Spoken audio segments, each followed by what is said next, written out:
Kaya ba nating maging masaya sa kabila ng pagdurusa? Isang mapagpalang araw po sa ating lahat. Mga kapatid, sa buhay natin, hindi maiiwasan ang pagdurusa. Mga pagsubok, sakit, kabiguan, at mga pagkakataong tila nawawalan tayo ng pag-asa.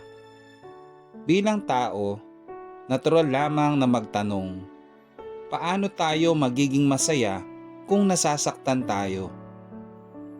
Ngunit ang tunay na kaligayahan ay hindi lamang nakabase sa magagandang pangyayari. Ang kaligayahang mula sa Diyos ay mas malalim.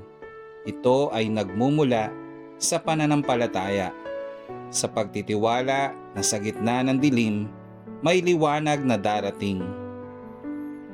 Kapag tayo ay dumaranas ng hirap, hindi ibig sabihin na iniwan na tayo ng Panginoon.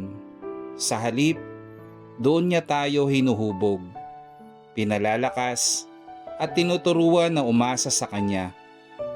Ang pagdurusa ay hindi katapusan. Ito ay daan patungo sa mas malalim na kagalakan.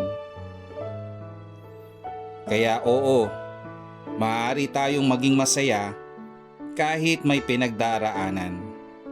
Hindi dahil wala tayong problema, kundi dahil may Diyos tayong pinangahawakan. Ang ating ngiti sa gitna ng luha ay patunay na buhay ang ating pananampalataya.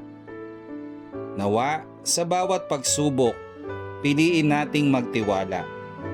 Piliin nating maniwala na ang Diyos ay kumikilos kahit hindi natin nakikita. At sa huli, ang ating pagdurusa ay papalitan niya ng kagalakang hindi kayang agawin ni numan.